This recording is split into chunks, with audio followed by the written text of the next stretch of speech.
사랑의 아버지 하나님, 이 한 시간 주님 앞에 찬양드리고 예배드리게 하여 주심을 감사드립니다.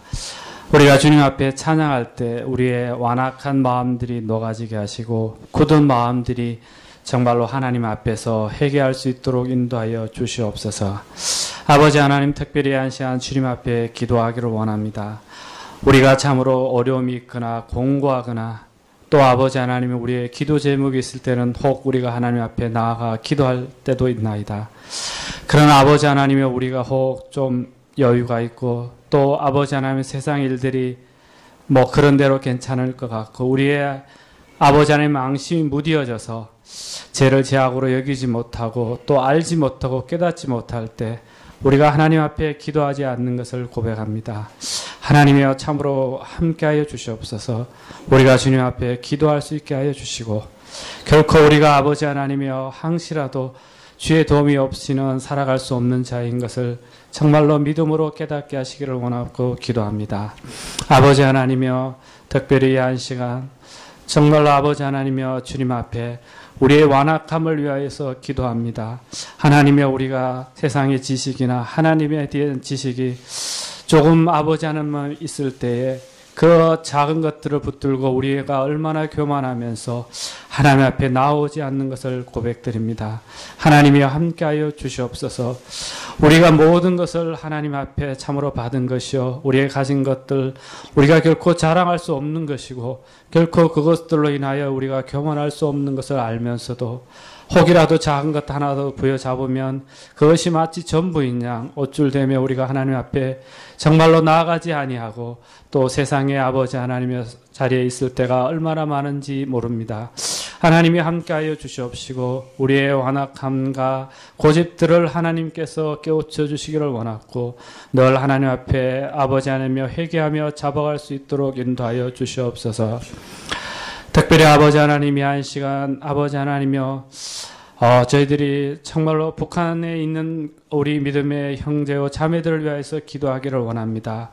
우리가 정말로 저희들이 어떤 형편에 있는지 또 어떠한 고난에 있는지 우리가 알지 못합니다. 그러나 단편적으로 저희들이 들려오는 것들과 접하는 것들을 보면 정말로 아버지 하나님 저희들이 매일 저들을 위해서 기도할 수밖에 없는 것을 압니다. 하나님이여 저들이 하나님의 섭리가 무엇인지 저들이 온전히 깨닫지는 못하지만 아버지 하나님 고난 가운데서 주를 믿는다는 이유 때문에 아버지 하나님 인간의 존엄들 모든 것들을 아버지 하나님이 짓밟히며 오직 하나님을 향한 그 믿음만 가지고 아버지 하나님의 주를 부여잡는 저들에게 함께해 주셔서 할 수만 있으면 저 고난의 시간들을 줄여주시기를 원하고 기도합니다.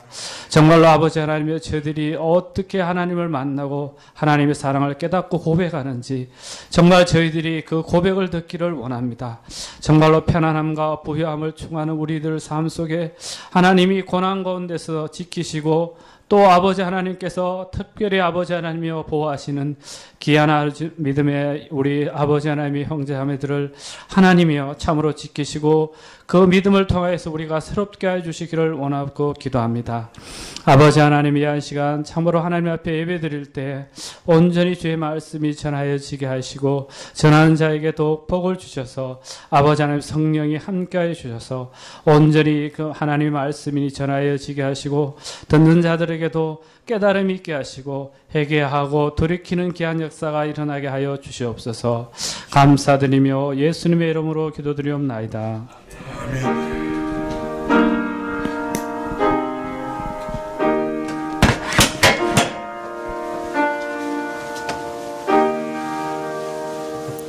예, 말씀은 계시록 2장 20절부터 29절까지 말씀입니다.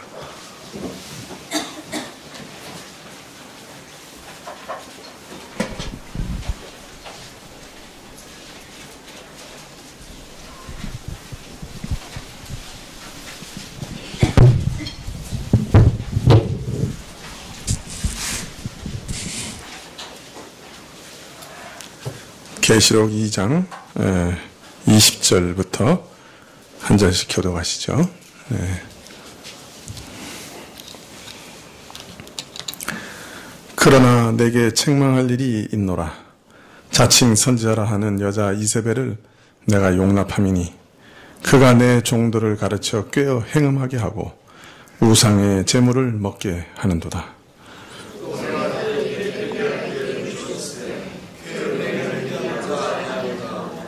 볼지어다 내가 그를 침상에 던질 것이요 더이요 또 그로 더불어 간음하는 자들도 만일 그의 행위를 회개치 아니하면 큰 환난 가운데 던지고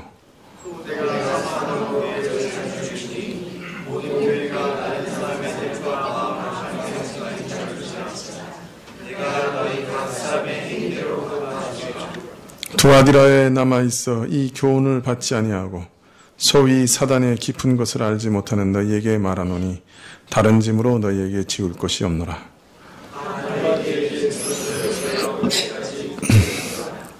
이기는 자와 끝까지 내 일을 지키는 그에게 만국을 다스리는 권세를 주리니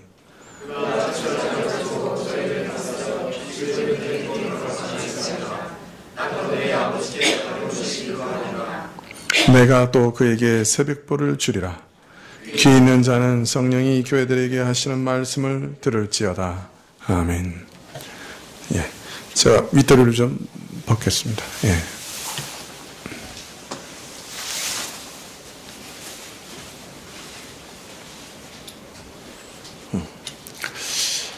예, 두아디라 교회는 그 영적인 튼실함, 그 내실에 있어서는 참으로 많은 것을 가진 특별한 교회였습니다. 그 영적인 내면의 성취가 참 특별했죠. 그리스도께서 칭찬하시기를 내가 내 사랑과 믿음과 섬김과 인내를 아노라. 무엇보다 나중 행위가 처음 것보다 많다. 그렇게 말씀하셨습니다.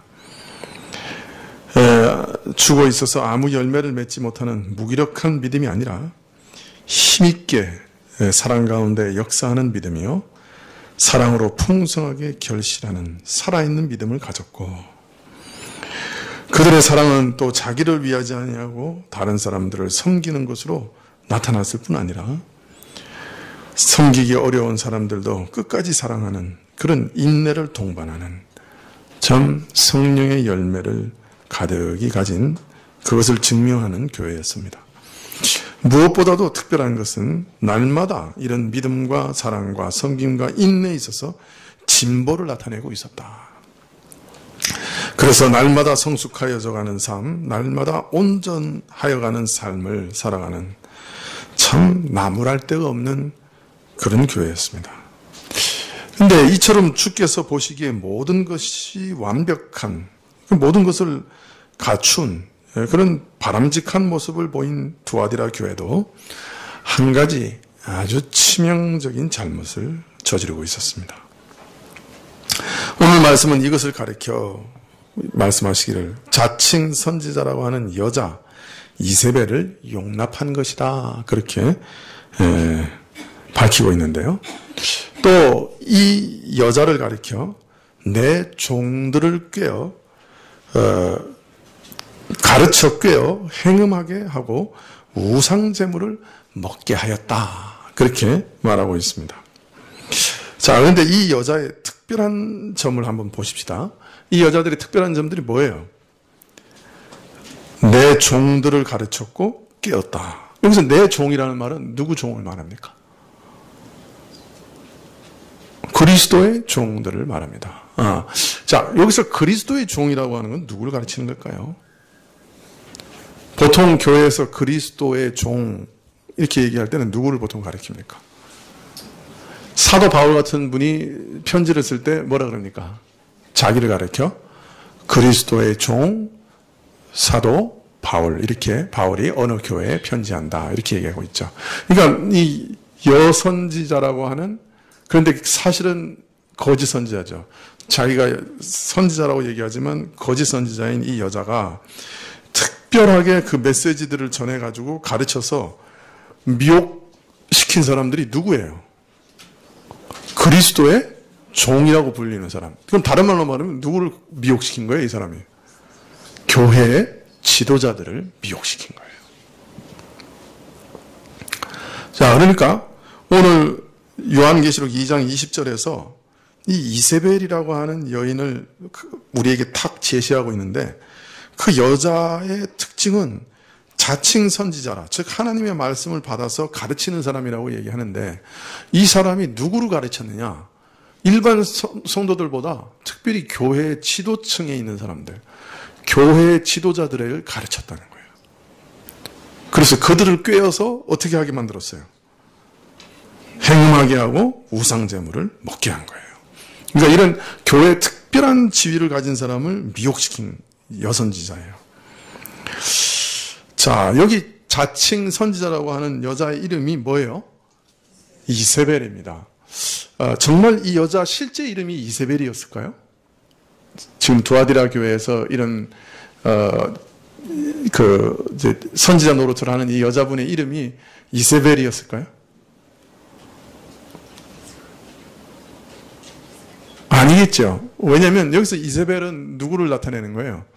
구약에 등장했던 한 사람, 즉 시돈의 공주였다가 아합의 왕비가 됐던 그 이세벨을 얘기하는 거죠. 네. 저는 이세벨 그러면 한 분 자꾸 생각나는데, 그 호주에서 옛날에 우리 선교단체에 선교사로 오신 분이 계셨어요. 여자분인데. 그분 이름이 이세벨이에요. 영어로. 근데 이제 자기가 한국에 왔더니 그 바로의, 바로란다. 아합의 왕비 이름이 이세벨인 거예요. 그게 얼마나 놀랐어요. 영어로는 지제벨이거든요. 영어로는 지제벨이라고 돼 있어요. 근데 우리말 성경은 히브리어 원어 그대로 가져와서 번역을 했거든요. 그러니까 영어에서는 지제벨이니까 이세벨이하고는 아무 상관없잖아요. 그래서 자기 이름이 이세벨인데 한국에 왔더니 이세벨이 그 여자야. 그 히브리 원어에 이세벨인 줄 알고 너무 충격을 받아가지고, 하여튼 때만 되면 내 이름이 이세벨이야. 그 나중에 그분이 그 충격 때문인지 모르겠지만 얼마 못 있다가 호주로 다시 돌아갔어요. 하여튼 이세벨, 그 이름도 참 우리가 별로 안 좋아하죠. 아마 그분 정말 기분이 나빴을 것 같아요. 이세벨이라는 지독한 여자잖아요, 사실. 당시 타국에서 왕비를 이렇게 데려오면 그게 이제 외교적인 관례인데, 그 왕비로 온 그 여자가 그 고향에서 섬겼던 신을 그대로 섬기게 해줬어요. 그래서 어떤 경우에는 이제 그 여자를 위해서 그 신의 신전을 만들어주기도 했죠. 자, 이런 일을 하다가 정말 망해버린 대표적인 사람이 누구예요? 솔로몬이죠. 우리 교우들이 그래도 좀 뭔가, 하여튼 이 솔로몬이라고 하는 사람이 왜 망했냐면, 이 결혼 정책을 폈잖아요. 그래서 이제 이웃 나라하고 화평을 유지하기 위해서 그 이웃에 있는 모든 중요한 사람들의 그 부족이나 왕국의 여자들을 데리고 와가지고 왕비와 후궁을 삼았죠. 그게 몇백 명 단위잖아요, 그죠? 근데 이 사람들이 와서 예루살렘에다가 자기들이 섬기던 신들의 신전을 다 짓고 섬긴 거예요. 나중에 말년에 가서 솔로몬의 마음을 이 여자들이 꿰서 우상 숭배를 하게 됐죠. 하나님이 2번이나 말리셨어요. 솔로몬에게 직접 나타나셔서. 그런데도 솔로몬은 끝까지 그 일을 버리지 않았습니다. 그래서 하나님 나중에 형벌하신 게 뭐냐면, 다음 대에 너희 아들 대에서 나라를 나누어 버리겠다. 왜 하나님께서 나라를 나누시냐면요, 이제 그 나라를 계속 그대로 놔두면 그 우상 숭배를 그 나라 전체가 다 공멸하는 거예요. 그렇기 때문에 나라를 어떻게든 나누어 놓으셔서 함께 공멸하지 않도록 나누시는 거예요. 그게 바벨탑 사건에서도 그대로 나타나는 거잖아요. 인류를 한 민족으로 그대로 내버려 두시면 그냥 그 바벨성을 쌓고 거기서 정말 자기 이름을 내려고 하다가 완전히 같이 망해버리는 거예요, 인류가. 그렇기 때문에 그것을 모든 민족과 나라로 나누셔가지고 서로 왕래하지 못하게 하시고, 그래서 악이 온 인류에 급속도로 전파되는 것을 막으신 일이 그 바벨탑 사건이죠. 항상 그런 일들이 많아요. 교회도 악을 많이 행하면 교회를 나눠버리세요. 그 악이 전체 교회를 완전히 무너뜨리기 전에 나누시는 거죠. 그래서 천주교와 개신교를 나누어버리셨잖아요. 네. 그렇지 않으면 완전히 교회가 타락해서 무너져 버릴 것이니까. 요사이 그 인터넷이라는 게 발달해서 온 세계의 모든 것이 한꺼번에 그냥 막 돌아다니는데요. 이게 사실 인류 전체에 있어서는 굉장히 무서운 겁니다. 다시 바벨탑 사건으로 돌아가는 거예요. 지금은 한 죄가 그냥 온 인류 가운데 그냥 너무 빨리 퍼지는 거예요. 전염병도 빨리 퍼지지만, 이 죄 자체도 그냥 빨리 퍼지는 거죠. 하여튼 여하튼 이 솔로몬이 그런 죄를 범해가지고 이스라엘이 남쪽과 북쪽, 이스라엘과 남유다로 완전히 나누어져 버렸어요. 근데 아합도 사실 이런 죄를 지었습니다. 왕상 16장 31절에 보면 느밧의 아들 여로보암의 죄를 따라 행하는 것을 오히려 가볍게 여기며 시돈 사람의 왕 엣바알의 딸 이세벨로 아내를 삼고 가서 바알을 섬겨 숭배하고 사마리아에 건축한 바알의 사당 속에 바알을 위하여 단을 쌓으며 또 아세라 목상을 만들었으니 저는 그전의 모든 이스라엘 왕보다 심히 이스라엘 하나님 여호와의 노를 격발하였더라. 그냥 읽기만 해도 숨차죠. 그냥 그 죄가 그냥 얼마나 넘쳐나는지 모릅니다. 사실 이세벨은 아마도 그 북이스라엘의 선교사로 온 것 같아요. 바알 신앙의 선교사로 온 거죠. 그래서 바알과 아세라 우상 숭배를 이스라엘에게 끌어들이기 위해서 제일 먼저 한 것은 눈에 띄는 모든 여호와의 선지자들을 죽이는 일이었습니다. 그래서 이렇게 굴에 여호와 그 선지자들이 50인씩 숨겨져 가지고 이렇게 겨우 그냥 물하고 떡하고 먹고 연명하는 그런 상황이었어요. 그러니까 군데군데 여호와의 선지자들이 숨어 있긴 했지만 그냥 눈에 띄면 다 죽이는 거예요. 여호와의 선지자를. 그리고 바알을 섬기는 선지자 450인과 아세라를 섬기는 선지자 400인을 가까이 두고 자기 상에서 매일 먹고 마시게 했습니다. 그러니까 국가적으로 봉급 주고 월급 주고 먹을 거 주고 마실 거 주고 국가의 종교로 국가의 모든 그 후원을 받는 종교로 만든 거예요. 자기 상에서 먹게 했다는 거는. 사실 지금도 독일 같은 경우는 목사님들이 국가고시를 봅니다. 우리 행정고시 같은 거. 그 다음에 이제 그 목사가 되면요. 월급을 누구한테 받느냐면 국가에서 받습니다. 근데 이분들은 거의 공무원이에요. 그래가지고 이 국가에서 이렇게 그 결혼할 때는 반드시 그 목사한테 와서 결혼했다고 하는 그 사인을 받아가지고 증빙 서류를 교회에다가 보관을 합니다. 동사무소에서 보관하는 것처럼 출생신고도 교회에다 보관하고요. 결혼신고도 교회에다 보관하고 죽으면 죽었다고 그 신고도 교회에다가 남겨놓습니다. 동사무소 비슷해요. 이 목사가. 그리고 목사가 여름 휴가가 3개월이에요. 3개월 동안 교회 문 닫고요. 그냥 가는 거예요. 좋아해야 돼요? 말아야 돼요? 근데 거기서 진짜 그 복음을 아는 목사님들은요, 거의 일찍 죽습니다. 속 터져가지고. 병 걸려가지고 일찍 죽어요. 그래서 성령 받아가지고 그냥 막 이렇게 진짜 복음 전하던 목사님들은요, 그냥 속 터지는 거죠. 그냥 이건 교회도 아니니까. 목사들이 그냥 3개월씩 문 딱 걸어 잠가놓고 언제부터 언제까지 목사는 휴가. 그럼 가버리니까. 교인들이 있든 말든 아무 상관없어요. 몇 명이 모이든 상관없어요. 월급은 늘 충분하게 나와요. 취미생활 하시기에 바빠요.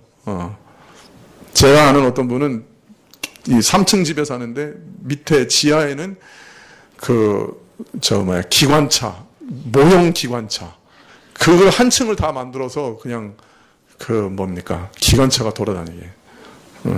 그게 취미생활이에요. 전 세계에서 유명한 모형 기관차 다 모아가지고 거기서 이렇게 돌리는 거예요. 빽빽빽빽빽. 우리가 생각하는 목사상하고는 다르죠. 상상을 초월하죠. 그게 국가에서 먹여 살리는 목사의 모습들이더라고요. 그래서 이제 독일 교회도 교인들이 목사의 사례를 부담하는 독립교회들이 있어요. 그런 교회는 살아있죠. 아주 열심을 내고. 그래서 성공회 같은 경우도 국가교회잖아요. 그죠? 그래서 이제 유럽 같은 경우는 이제 기독교 자체가 이제 국가 교회화된 그런 교회들이 많은데, 이게 그런 거예요. 이제 바알과 아세라를 자기 상에서 매겼다. 그런 건 바로 그게 국가 종교로 바알과 아세라를 도입했다는 거예요. 참 기가 막히죠. 여호와 하나님을 섬기는 이스라엘에 그냥 바알 신앙을 심은 정도가 아니고, 그냥 이스라엘의 종교, 국가의 종교를 바알과 아세라로 교체하게 만들려고 했던 여자가 이세벨이에요. 그러니까 뭐 이게 정말 대단한 여자죠, 사실. 여자로 치면. 대단하다 그러면 칭찬인가요? 대단히 학독한 여자죠. 하나님께서 그래서 또 이때 제일 특별한 선지자를 이스라엘에 보내십니다. 누구를 보내셨어요? 엘리야를 보내십니다. 이 엘리야가 최고로 좀 특별한 선지자 아니에요? 바알과 아세라 선지자들을 갈멜산에 부릅니다. 영적 전쟁을 벌이는 거죠. 그래가지고 그냥 하늘에서 불 내려오는 신이 참신이다. 그래가지고 이제 소를 각을 떠가지고 이제 탁 올려놓고 불 내려오게 하는 시험을 하잖아요. 그래 이제 바알과 아세라 선지자들이 거기서 뛰놀면서 그냥 불이 내려오라고 난리를 핍니다. 한번 생각해 보세요. 바알과 아세라 선지자들이 자신이 없었으면 그 내기 동참했을까요? 그 당시에 그 정도의 어떤 신령한 능력, 어떤 기적을 그 사람들도 가지고 있었던 거예요. 그러니까, 야, 이거 시험하자 그러니까 하자 그랬지. 850명이 달라붙었던 거죠. 보통 때 같으면 뭔가 이렇게 능력이 나타났을 건데, 능력이 안 나타나. 그 나중에는 칼질을 하면서 자기 몸을 자해하면서 막 피를 흘리면서 기도해도 안 나타나는 거예요. 그 엘리야가 놀립니다. 야, 너 이 신한테 빨리 좀 한번 부르짖어 봐라. 너 이 신 잠자러 갔는지 혹시 늦잠 자고 있는지 모른다. 야, 빨리 불러라. 막 이러면서 놀리잖아요. 네, 거기에는요, 하늘에서 불이 내려왔다는 기적보다 더 중요한 거는 그 바알의 능력을 제어해서 불이 못 내려오게 한 게 하나님의 능력이에요. 그래가지고 불이 안 내려왔어. 그러다가 엘리야가 기도하자마자 하늘에서 불이 떨어져가지고 그냥 물로 잔뜩 부어놓은 그냥 그 소 완전히 태우고 그 옆에 있는 도랑까지 다 태웁니다. 얼마나 대단한 능력을 하나님이 보이신 거예요. 백성들이 일시적으로 조금 회개하는 것 같아요. 그리고 3년 6개월 동안이나 주지 않았던 비를 주셔가지고 아합이 이제 그 비를 맞으면서 이제 그 수도 이스라엘로 다시 돌아갑니다. 이쯤 되면 이제 나라가 완전히 뒤집어진 거죠. 정말 아합 선지자 400, 아세라 선지자 450인가? 바뀌었나? 하여튼 다 죽였어요. 이제 로마 카톨릭 베드로 광장에 보면 이렇게 쭉 동상이 있어요. 청동으로 만든 동상이. 근데 그 중에 엘리야 동상은 특별해요. 딱 들고 있는데 칼이 있어요. 칼에 이가 다 나갔어. 이가 다 나간 칼을 엘리야가 딱 들고 있어요. 왜? 850명을 쳤으니 칼날이. 이게 대단한 승리죠. 850을 다 싸그리 죽여버린 거예요. 그리고 나서 이제 아마 엘리야는 이제 드디어 하나님께서 이제 회복하시나 보다. 이스라엘을 정말 회복하시는가 보다. 그러고 이제 돌아가는 거예요. 근데 그 다음날 보니까 백성들이 가서 이세벨 다 죽여버렸을 줄 알았는데 이세벨이 그냥 눈 시퍼렇게 뜨고 살아있어. 그러면서 뭐라 그래? 내가 오늘 엘리야 목을 목이 엘리야 목에 계속 달려있으면 내 성을 간다. 내가 오늘 엘리야를 반드시 죽이리라. 엘리야가 완전히 그냥 3일 천하로 끝난 거예요, 그냥. 엘리야가 완전히 이제 하나님께서 회복하시는 줄 알았는데, 백성들도 다 돌아오고, 그래가지고 저 이세벨 다 죽일 줄 알았는데, 하나도 변한 게 없어. 그냥 거기서 백성들은 하나님이 진짜 참신이다 인정해 놓고, 돌아와서는 도람이 타불이야. 옛날 거 좋아하고. 그래가지고 어떻게 했어요? 도망갔지. 저기 부엘세바, 유다의 저 밑 뒤로 도망가가지고 로뎀나무 밑에 가서 주님 나 죽여주십시오. 선지자가 발칙하게 하나님 보고 나 이제 죽어도 충분하니까 나 지금 죽여주십시오. 네. 하나님께서 엘리야에게 천사를 보내서 음식을 주시죠. 그 음식을 먹고는 40주 40야를 달려서 시내 광야를 다 지나가서 모세가 하나님의 영광을 봤던 시내산으로 다시 돌아갑니다. 호렙산으로 돌아갑니다. 모세가 하나님의 영광을 보았던 그 동굴 속에 들어갑니다. 그리고 거기서 또 동일한 신현 하나님의 영광을 봅니다. 그때 하나님께서 폭풍 속에도 계시지 않고 지진 속에도 계시지 않고 그죠? 그 모든 심판의 형상, 심판의 형상 속에서 계시지 않지만 세미한 음성 속에 계십니다. 하나님께서 앞으로 하실 일들은 이스라엘을 심판하실 거지만 아주 그 말씀의 세밀함으로 저들을 심판하시고 또 새롭게 하실 것을 이제 보이시는 거죠. 하여튼 뭐 그거는 그렇고 이세벨이 그런 여자입니다. 하늘에서 불이 내려온 걸 봐도 굴하지 않는 여자입니다. 자, 누가 참 하나님이시냐 하는 것을 눈에 똑똑히 보여주는, 그래서 제단에 불이 다 사라고 정말 참 하나님께서 자신의 영광을, 현현을 확연하게 보여주셔서 아무도 말 못하게 하는 그런 순간에도 이 여자는 내일까지 엘리야의 목이 붙어 있으면 내가 사람이 아니다, 이렇게 발악을 했던 여자입니다. 하나님의 전능하신 능력을 목도한 이후에도 회개하여 돌이키지 않았습니다. 오히려 그 도끼가 조금도 누그러지지 않았던 아주 지독한 여자입니다. 하늘에서 불이 내려오는 것을 보고도 내가 엘리야를 죽이겠다고 맹세하는 그런 여자였어요. 야, 이게 가능할까요, 정말? 근데 이게 가능하다는 거예요. 여기 보면 바로 다음 절이 뭐예요? 저에게 회개를 촉구했지만 어때? 회개하지 않았다. 참 이게 문제예요. 이 사람이 한번 완악해지면 하나님께서 회개를 촉구하셔도 회개가 안 돼. 하늘에서 불이 내려오는 걸 보는데도 회개가 안 돼. 네, 여러분, 이게 회개도 하나님의 정말 크신 은혜입니다. 내 마음이 녹아져서 정말 내 마음에 눈에 눈물이 흘리고 뺨에 눈물이 흘러가면서 내가 회개합니다 라는 말이 나오는 것은 정말 하나님이 큰 축복이에요. 네. 우리는 뭐 세상에서 정말 뭐 부자 되고 정말 이렇게 세상에서 높아지고 잘 되는 것, 이것만 하나님의 축복이라고 자꾸 생각하잖아요. 그러나 진짜 축복은 그 세상 그거는 뭐 다 지나가면 끝나버리는 축복 아니에요. 그러나 진짜 축복은 회개하는 축복입니다. 내 마음이 정말 내가 잘못한 것을 깨닫는 것, 그거 정말 대단한 은혜고요. 그 다음에 내가 참 회개하는 그런 것이 참 축복이죠. 신앙생활을 계속 하다 보면요, 참 이상한 거는 처음에는요, 항상 성경에서 뭐만 보여요? 바울, 베드로, 요한, 모세, 다윗, 전부 내가 그런 사람인 줄 알아요. 그렇게 탁 대입해서 읽고. 그래서, 근데 신앙생활 한 10년 정도만 지나면 보이기 시작해요. 난 모세가 아니구나. 나는 40년 동안 광야에서 불평불만했던 이스라엘이구나. 야, 나는 그 가늠하는 고스비와 시므리를 단창으로 찔러 죽여버린 비느하스인 줄 알았더니 아니구나. 시므리하고 고스비구나. 이 10년만 지나면 이제 알아요. 내가 어떤 사람인지. 점점 우리 속에서 어떤 게 숨어 있는지 아는 거예요. 그게 은혜예요. 그게 은혜라. 맨날 만나를 먹으면서도 고기 안 준다고 불평하는 그 이스라엘이 바로 나구나 하는 것을 보게 되는 것이 은혜라고요. 그리고 회개하는 것이 은혜라고요. 보아도 또 그래 뭐 그래서 어떻다는 건데 이런 사람들이 또 있어요. 그러나 하나님, 제가 그런 죄인입니다. 제가 그렇게 죄인입니다. 하나님께서 그렇게 은혜를 많이 베풀어 주셔도 고기 한 점 안 준다고 맨날 하나님 앞에 나가서 원망하는 게 제가 바로 그런 죄인입니다. 그렇게 깨달을 수 있고 그 회개할 수 있는 사람이 그 은혜인 거예요.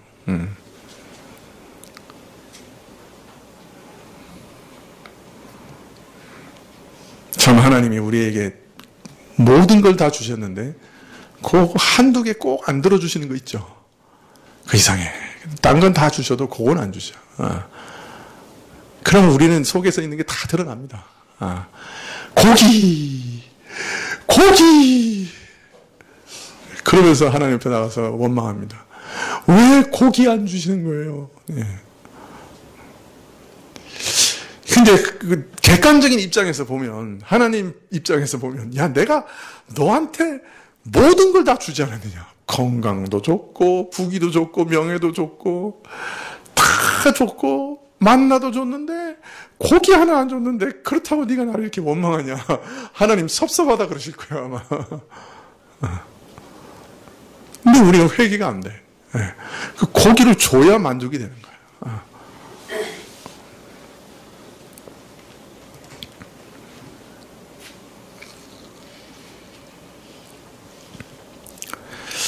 이 이세벨은 하나님이 이런 역력한 영광을 보여주셔도 회개치 않았던 사람이에요. 자, 오늘 이 여인의 이름을 이세벨이라고 이름 붙인 걸 보아서 이 여자도 자칭 선지자라고 하면서 자기 말을 하나님의 말씀을 속이고 이를 통해 이 교회의 잘못된 가르침을 교회, 특히 교회 지도자들 사이에 퍼뜨린 여자였을 겁니다. 마치 이세벨이 자기 남편 아합을 완전히 망가뜨려 먹었던 것처럼 이 여인도 두아디라에 있는 교회 지도자들을 망하게 한 거죠. 마치 구약 이세벨이 이스라엘 왕 바알을 미혹하여 우상을 섬기게 하고 이스라엘을 망하게 한 것처럼 이 여선지자는 교회 지도자들을 미혹하여 우상 숭배와 음행으로 지금 교회를 망하게 하고 있는 것입니다. 자, 그런데 여기서 주의 종들로 하여금 행음하게 하고 우상 제물을 먹게 하였다 이렇게 얘기하고 있는데 여기서 이 음행이 실제로 몸으로 행하는 음행이었을까요? 아니면 영적 음행을 가리키는 것일까요?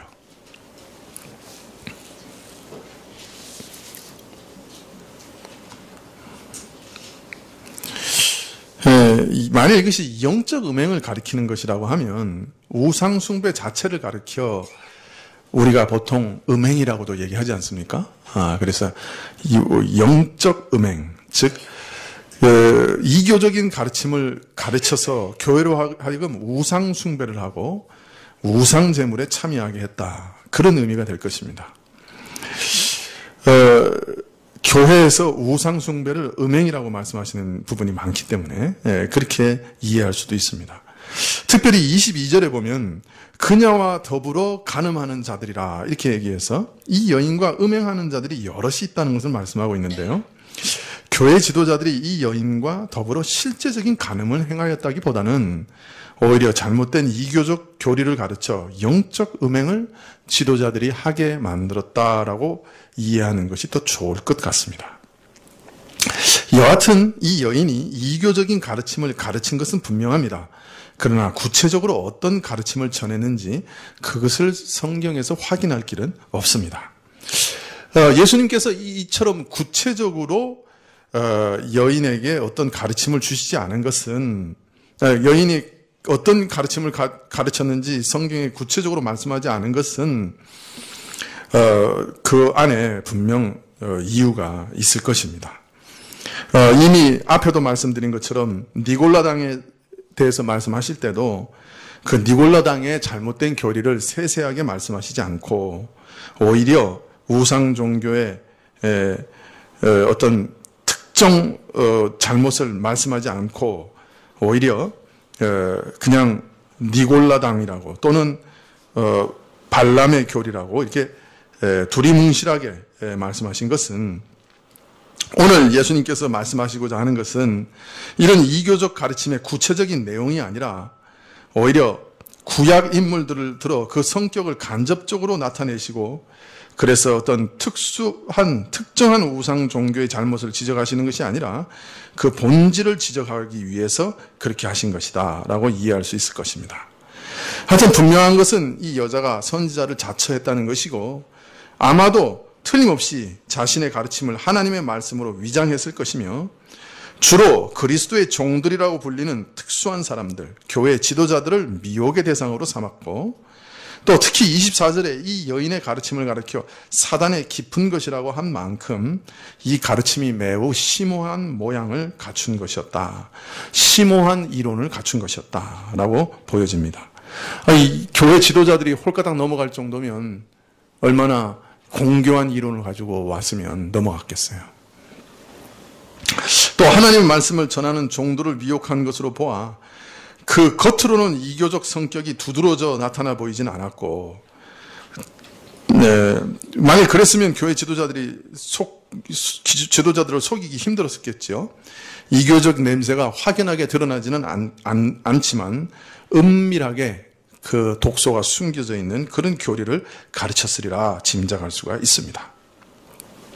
그러나 본질에 있어서는 명백하게 가르치시는 것은 영적 음행, 우상숭배에 대한 것이었다. 그렇게 말씀하고 있는 것이죠. 어느 시대나 우상 종교는 갖가지 형태로 나타납니다. 그래서 예수님께서는 모든 시대의 교회에 이런 우상 종교를 조심하라고 이세벨이라고 하는 이름을 가지고 교회에 계시하고 계시는 것이죠. 우상 숭배라고 하는 것은 그 본질이 무엇입니까? 우상의 본질은 뭡니까?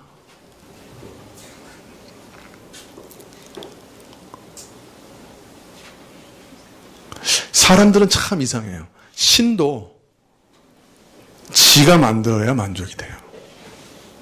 그래가지고 신도 지가 만들고 지가 깎아가지고 지가 못으로 받고 지가 절해요.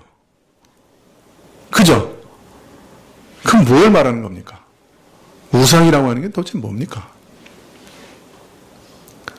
사람은요, 하나님을 섬기고 싶어도 그러니까 섬기려고 해도 꼭 지가 만든 하나님을 좋아해요.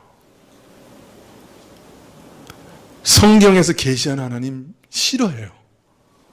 마음이 부패했기 때문에요. 나를 만족시킬 만한 신을 내가 만들어야지 좋아해요. 그게 우상이에요.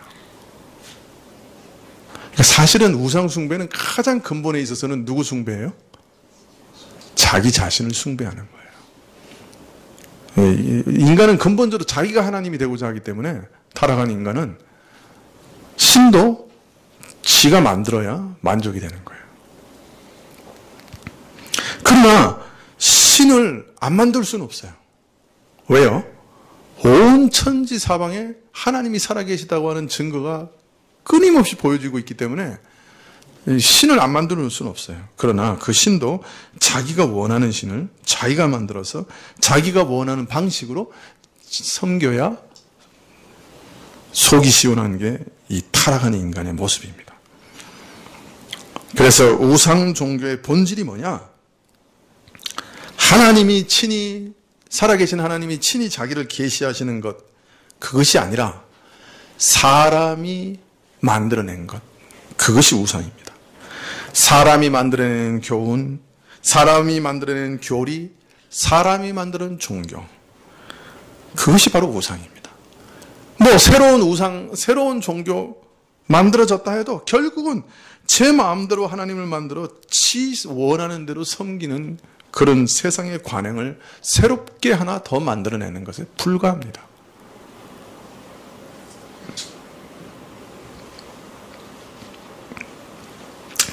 사람이 처음 창조됐을 때 하나님께서는 여러 가지 욕구를 주셨습니다. 식욕을 주시고 성욕을 주시고 사랑을 담는, 사랑을 받고 싶은 욕구를 주셨습니다. 이것은 가장 기본적인 욕구죠. 이 성적 욕망이라고 하는 것은 본래 사람에게 허락하신 정당한 본능이죠. 사람이 타락한 후에 변질시켜서 뒤틀리고 악하게 되어서 음행이라고 하는 것이 초래된 것이지만, 그래서 사람에게 있어서 식욕이나 성적 욕망이나 다른 사람에게 사랑과 인정을 받으려고 하는 본능은 잘못된 게 아니에요.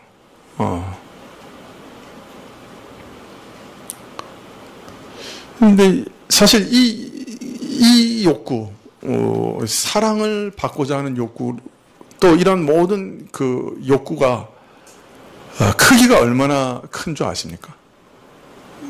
얼마나 크기죠? 우리 안에 있는 욕구의 크기가?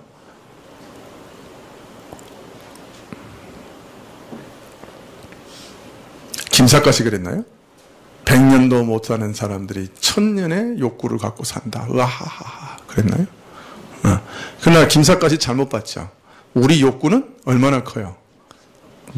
무한한 겁니다. 무한한 욕구입니다. 왜 우리 욕구가 무한하죠? 하나님의 무한한 사랑으로 채워지도록 원래는 만들어졌기 때문에요.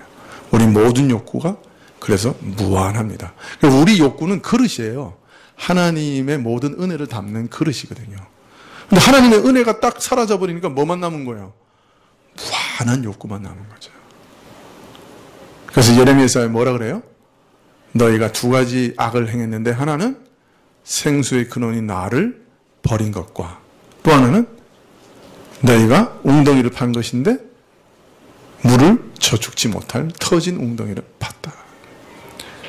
이 생수의 근원인 하나님을 딱 잃어버리고 난 다음에 남은 거는 목마름밖에 안 남았어요. 무한한 목마름밖에 안 남은 거예요.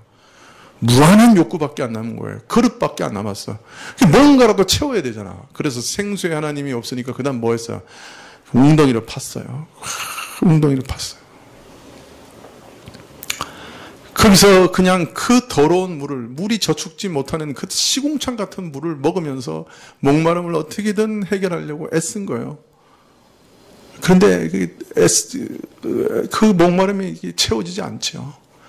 근데 옆에 있는 놈이 그 내 물을 좀 뺏어 먹으려고 그런단 말이에요. 그러니까 물을 마시면서 옆에 있는 사람 목을 그냥 물 속에 머리를 박아가지고 그냥 못 먹게 하면서 나는 그 더러운 물을 마시려고 그렇게 싸우는 거예요. 진흙탕 속에서 싸우고 있는 거예요. 그게 바로 오늘 세상의 모습이에요.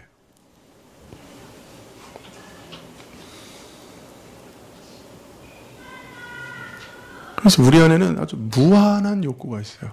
근데 그 무한한 욕구 중에 아주 강력한 욕구가 하나 있는데 그게 뭔지 아세요? 없애려고 해도 없앨 수 없는 아주 강력한 욕구가 있어요.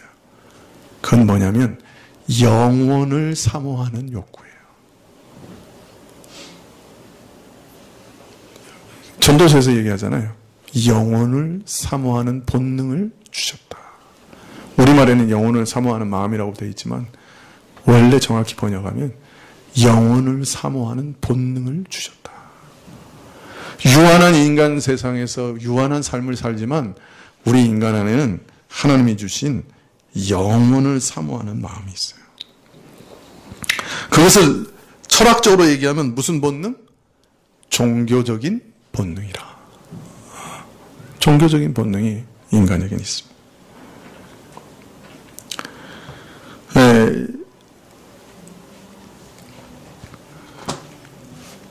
이것이 얼마나 강력하냐? 그 증거는 민족마다 사회마다 종교가 없는 민족이 없고요. 사회가 없어요. 사실 종교는 아편이라고 그래가지고 공산주의가 종교를 다 말살하려고 그랬죠. 그 종교 다 말살된 것 같았어요. 그러나 공산주의가 지나간 다음에 지금 러시아에서 가장 강력한 세력 중에 하나가 러시아 정교예요. 사람들 진공 상태에서 못 살아요.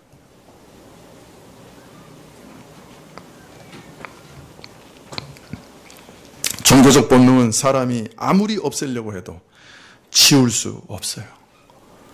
니체라고 하는 사람이 신은 죽었다 그러면서 그냥 그 종교적 본능하고 싸운 거예요. 어떤 면에서. 근데 니체가 죽으면서 뭐라 그러고 죽은 줄 아세요? 그 유언으로 나는 지금 지옥으로 간다. 그러고 죽었어요.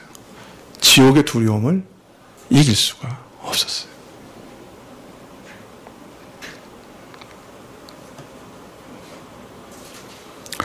그럴 수밖에 없는 거예요.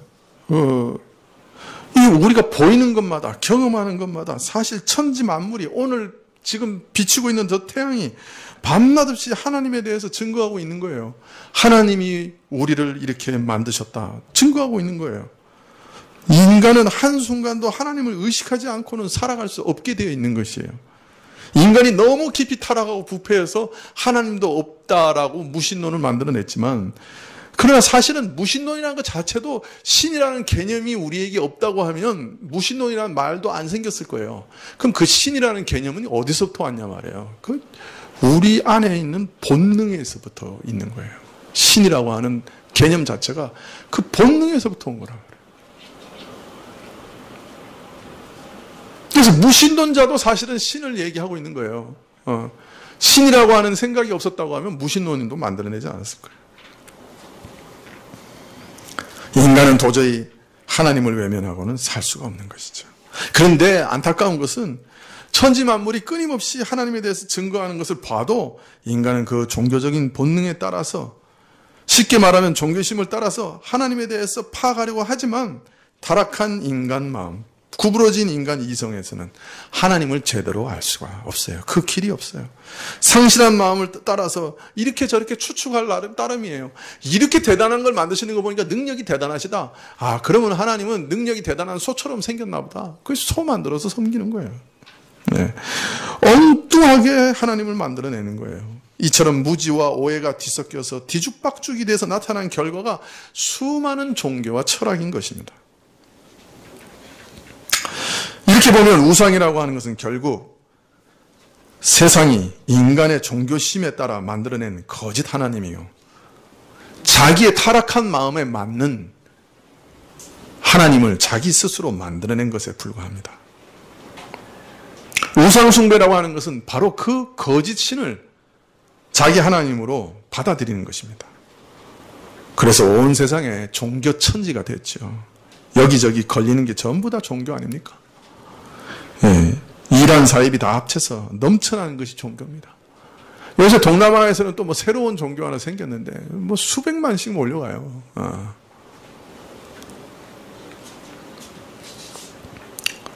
우상숭배라 하는 것은 그 수많은 종교의 마음이 끌려 이끌림을 받는 것이죠.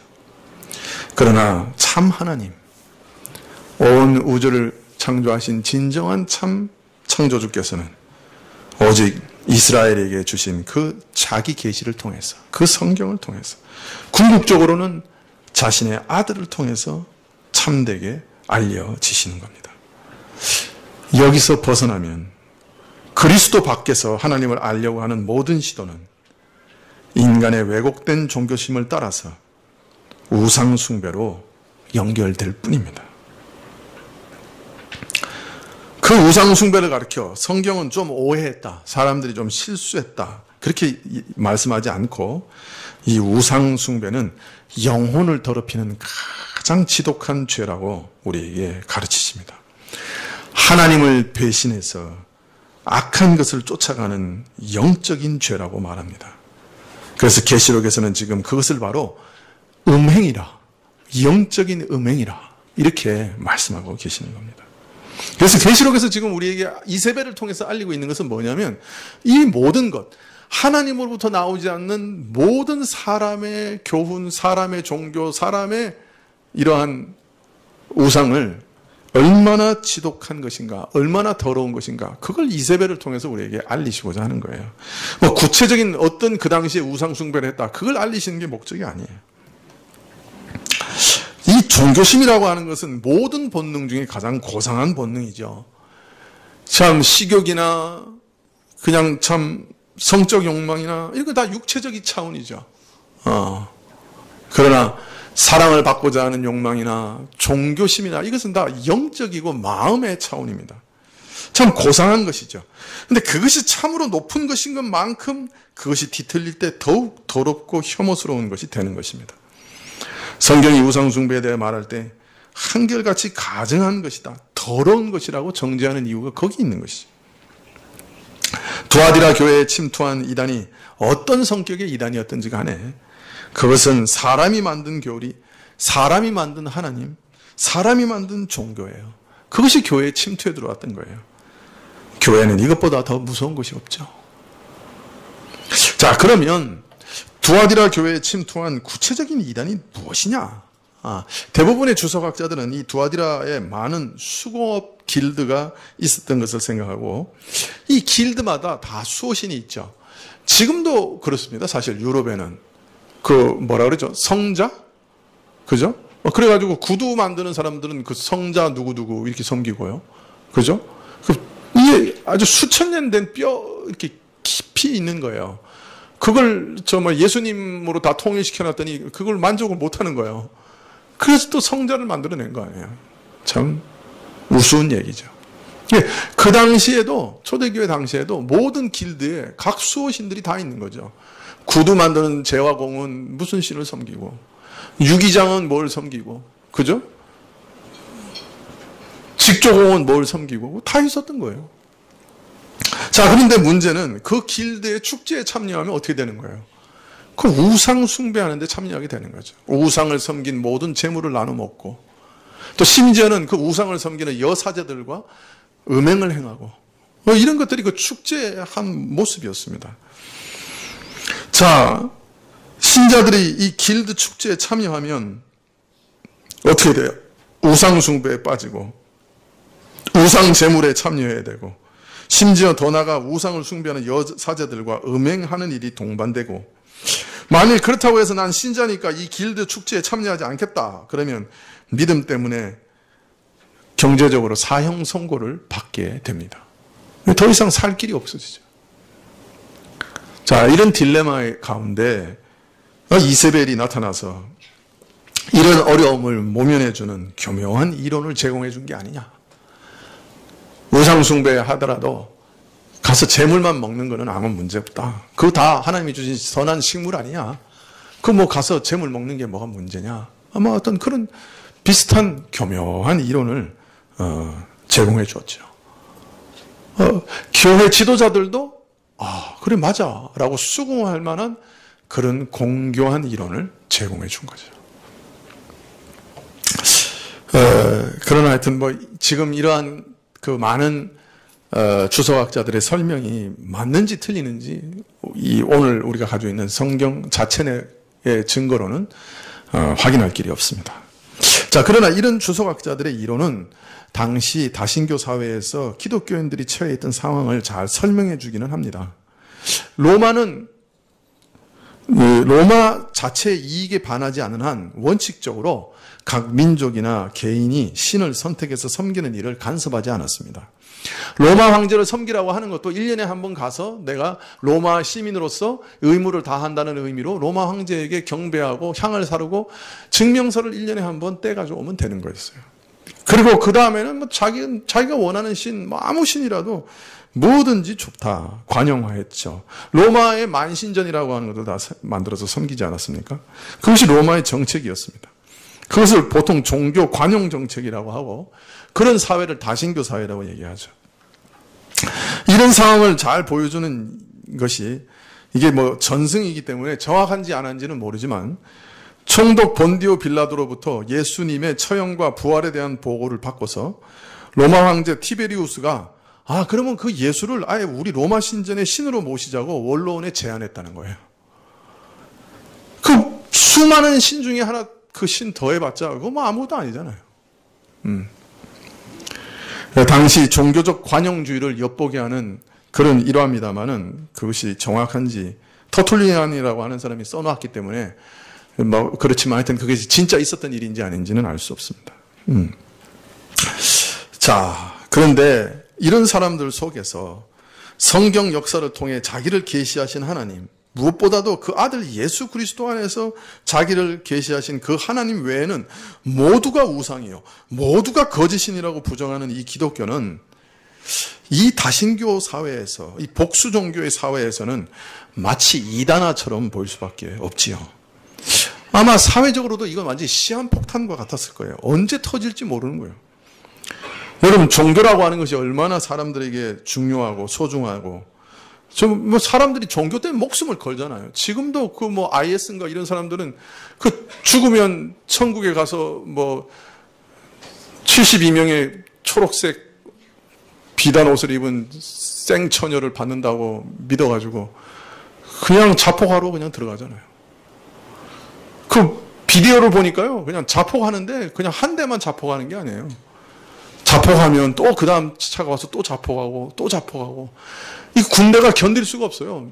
그냥 자폭하는 차 가득이 그냥 폭탄을 싣고 와가지고 터뜨리니까 이게 한 7, 8층 되는 건물이 그 자리에서 무너져 내리더라고요. 그러니까 이라크 군대가 도망갔다고 욕할 필요가 없는 거예요.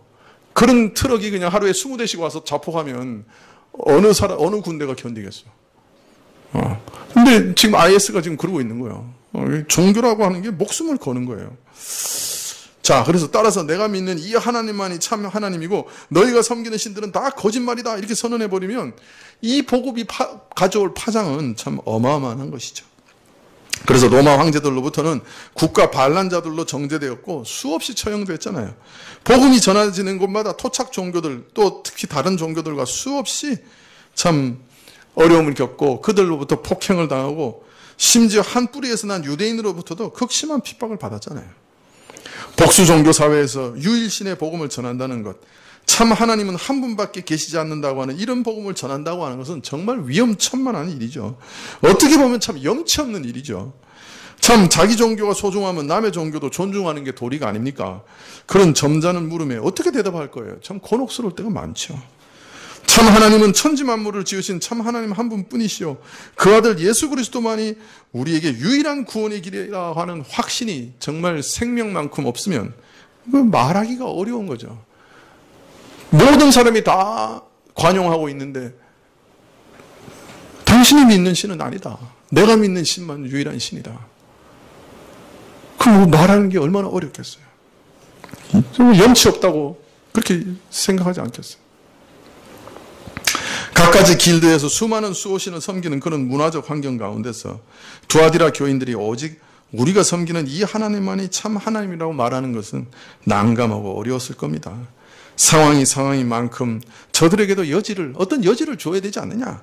이런 때 이교의 풍습과 가르침에 눈을 감고 묵인하는 이런 이세벨의 교리는 매우 솔깃하게 다가왔을 것이고 한 사람 두 사람 점점 더 깊이 그러한 달콤한 말에 발을 들여놓기 시작했을 겁니다. 마지막으로 이 말씀을 한번 현대 기독교에 적용해 보면 어떤 말씀이 되겠습니까? 사실 교묘한 우상 숭배가 지금도 전 세계 교회 안에 일어나고 있습니다. 그 중에 하나가 종교 다원주의라고 하는 것이죠. 지금 우리는 지구촌 곳곳에서 지긋지긋한 종교 분쟁을 보고 있습니다.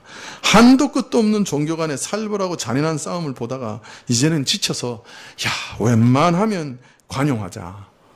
이제 이런 것에 귀를 기울이게 됐어요. 그걸 뭐라 그럽니까? 프랑스 말로? 톨레랑스라 그러죠. 관용. 서로 좀 인정하고 존중하고 좀 관용하면서 살아가자. 그래서 종교 간의 대화라 하는 것을 이 WCC 가운데 만들어 놓은 거예요. 더 이상 너무 전쟁하지 말고 우리 종교 간에 좀 대화 좀 하자. 아무리 기다려도 아무리 시간이 오래 걸려도 해결되지 않는 게 두 가지예요. 인종 분쟁과 종교 전쟁이에요. 이게 해결이 안 된다. 도저히 어떤 사람의 이성적인 능력으로는 해결할 길이 없어요. 이런 분쟁에 너무 지친 나머지 종교 간에 대화하자 이런 소리가 나온 거예요.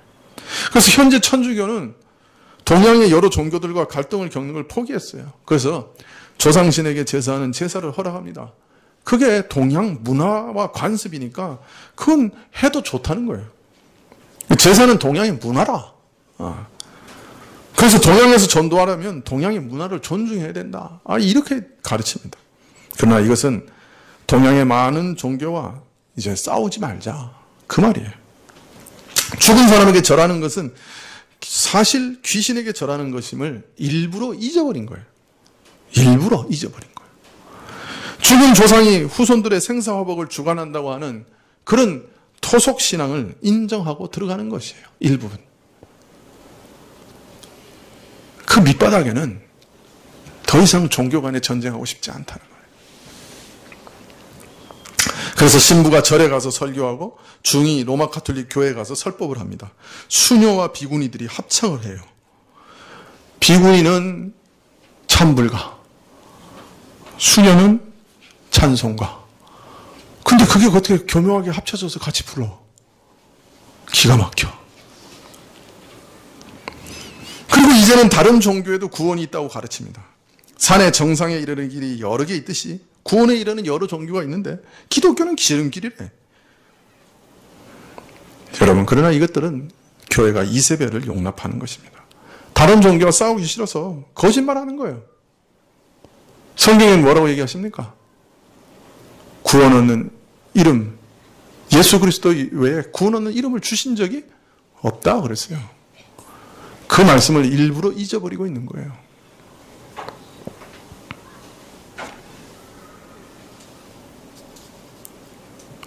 그런데 세상 사람들 이런 모습을 보면 박수치죠. 야, 참 보기 좋다. 너희들 잘한다. 칭찬하죠. 관용과 포용성이 넓다고 칭찬합니다. 그럼 왜 기독교 혼자만 그렇게 유독이 지독하게 혼자만 옳다고 그러냐고. 저 가톨릭을 보라고. 저렇게 서로 관용해서 모든 종교를 포용하는데 왜 니네만 그러냐고 또 손가락질합니다. 개독교 이러면서.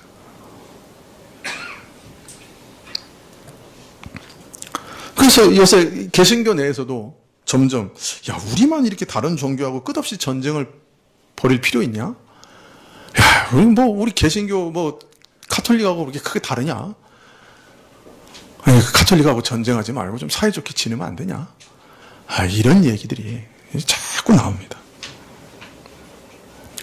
우리가 동성애자들이 그 하나님 앞에서 합당치 않다고 그냥 막 난리를 피니까 세상이 그냥 전부 그냥 쌍심지를 고 오바마마저 그냥 그 미국 대통령 오바마마저 그런 얘기하는 꼴통 보수들은 미국의 적이라 그렇게 얘기했어요. 오바마가 미국의 적이라고. 그러니까 우리나라도 장로교 일부에서는 올해 이제 총회에서 동성애자를 어떻게 대우할까 한번 연구해 보지 않겠어? 이러고 올라오고 있는 거예요. 동성애자들도 그냥 결혼 인정해주면 안 돼? 동성애하는 목사도 그냥 목사 안수해도 되잖아? 지금 그러고 있어요. 세상에 그 거센 물결하고 싸우기 싫다는 거예요.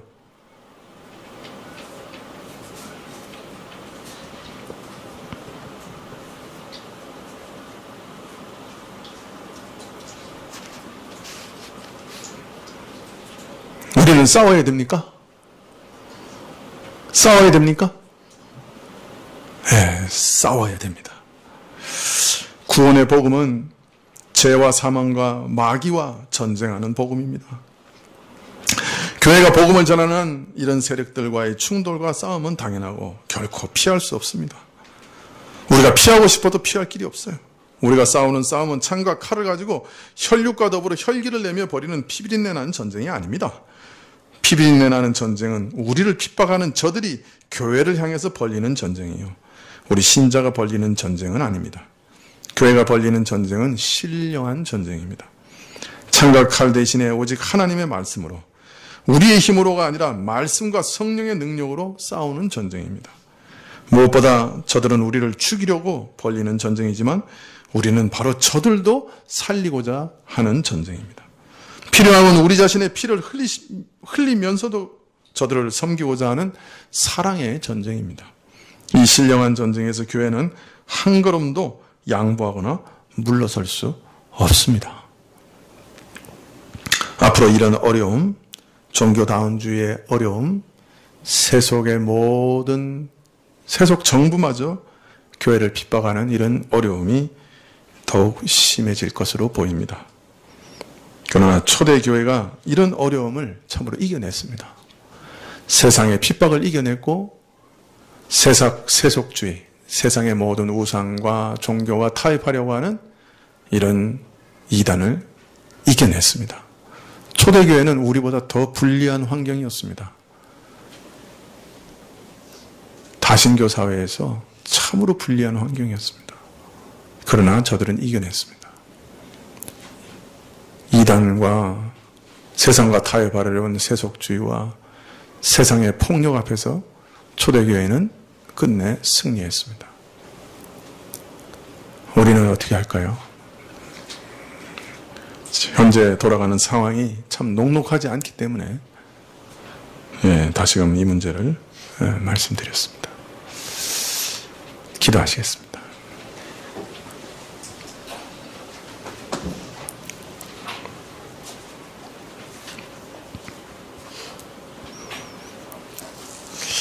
참 초대교회에서 믿음 때문에 생명을 걸어야 했던 시대가 있었습니다.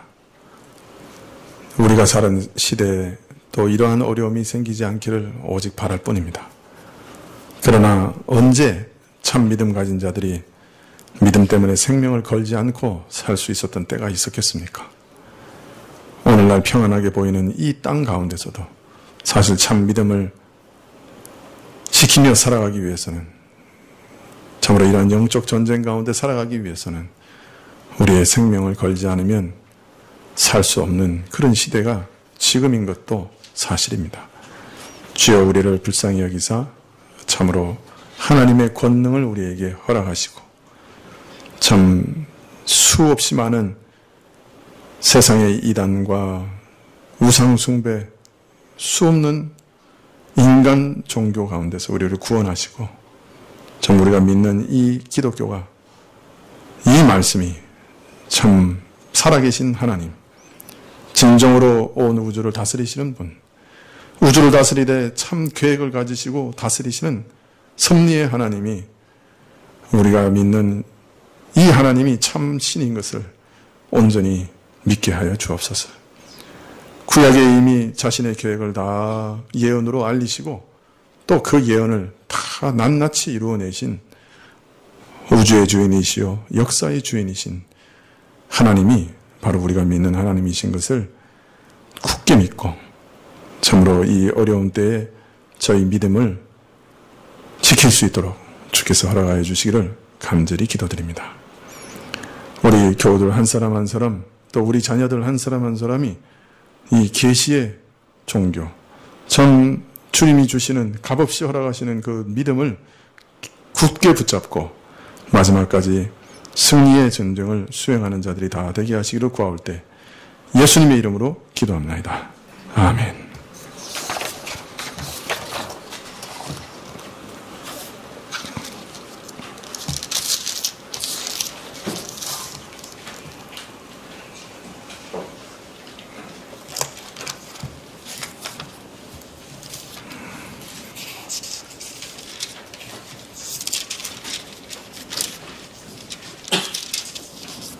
네, 390장 찬송하시겠습니다.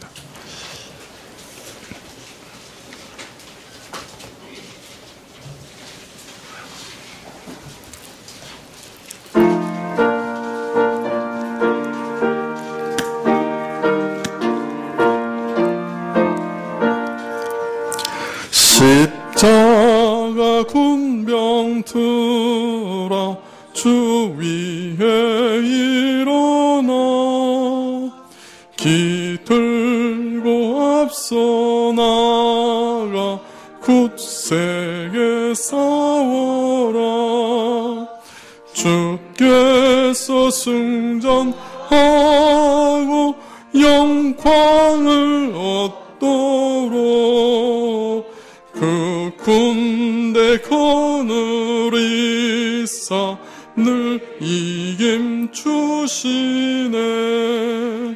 십자가 군병 들어 주 위에 일어나 그 나팔 소리 듣고 곧 나가 싸워라. 수 없는 원수 앞에 주 따라갈지니 주 예수 힘을 주사 강하게 하시네. 십자가 군병 들어 주 위에 일어나 내 힘이 부족하니 주 권능 믿어라. 복음의 갑주 입고 늘 기도하면서 너 맡은 자리에서 충성을 다하라. 십자가 군병 들어 주 위에 일어나 이날에 접전하고 곧 개가 부르리. 승전한 군사들은 영생을 얻으며 영광의 주와 함께 왕 노릇하리라.